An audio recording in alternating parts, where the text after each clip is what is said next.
আসসালামু আলাইকুম। আমি ডক্টর মামুনুর রশিদ। আজকে কথা বলবো আমাদের পোষা প্রাণী অধিক উচ্চতা বা ছাদ থেকে পড়ে গেলে খুব জরুরি আমাদের যে কাজগুলো করণীয় বা সাথে সাথে তৎক্ষণাৎ আমরা যে কাজগুলো করতে পারি।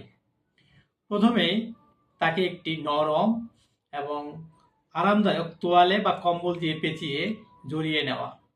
তারপর তাকে একটি শক্ত বক্স অথবা ক্যারিয়ারে তুলে রাখা এবং যদি তার স্পাইনাল ইনজুরি বা মেরুদণ্ডের হাড় ভাঙা কোনো সন্দেহ হয় তাহলে তার ঘাড় এবং পিঠ সোজা করে তোলা।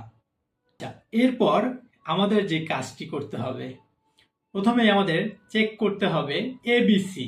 এতে এয়ারওয়েজ, বিতে ব্রিথিং, সিতে সার্কুলেশন। অর্থাৎ খেয়াল করতে হবে তার শ্বাস নিতে কোনো কষ্ট হচ্ছে কিনা, তার শ্বাস প্রশ্বাসের সাথে বা নাক বা মুখ দিয়ে কোনো রকম রক্তপাত হচ্ছে কিনা, তার পায়খানা বা পেশাবের রাস্তা দিয়ে কোনো রক্তপাত হচ্ছে কিনা। আমাদের যে কাজগুলো করা যাবে না, প্রথমত ওই সময় তাকে কোনো রকম খাবার বা পানি মুখে দেওয়া যাবে না। তার কোনো হাড় ভেঙে গেছে সন্দেহ করে তাকে তা টেনে সোজা করার চেষ্টা করা যাবে না। কখনোই এই অবস্থায় তার মাথায় বা শরীরে পানি দেওয়া যাবে না। আচ্ছা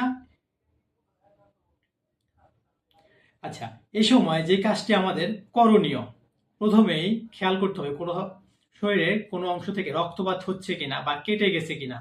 যদি কোথাও রক্তপাত হয় বা কেটে গিয়ে থাকে সেক্ষেত্রে সেই জায়গাটি চেপে ধরে রাখতে হবে কাপড় বা পরিষ্কার কোনো কিছু দিয়ে, যাতে করে রক্তপাত যতটা সম্ভব কমানো যায়।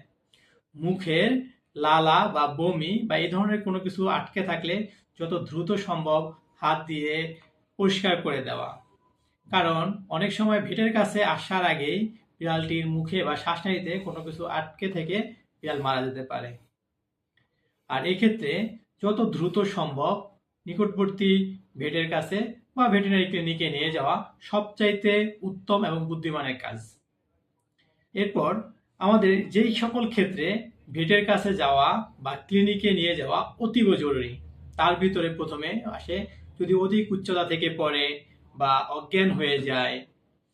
দ্বিতীয়ত কোথাও থেকে অধিক রক্তপাত হওয়া বা শ্বাস নিতে কষ্ট হওয়া, দাঁতের বা মাড়ির কোথাও কেটে যাওয়া বা চোয়াল ফেটে যাওয়া, দাঁত পড়ে যাওয়া, এই ধরনের সমস্যা অধিক ঝুঁকিপূর্ণ।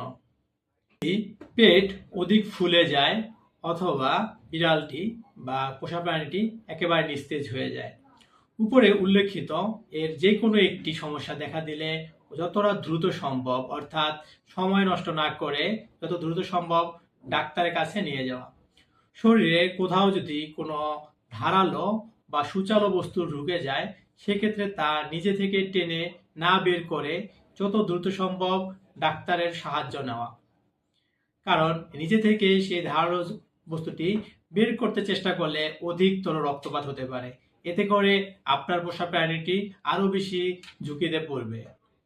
তাই আমরা যদি বা আমাদের পরিচিত কারো পোষা প্রাণী অধিক উচ্চতা বা ছাদ থেকে পড়ে যায় তাহলে সর্বপ্রথম এই কাজগুলি করব এবং যত দ্রুত সম্ভব নিকটবর্তী ভেটের কাছে নিয়ে যাব।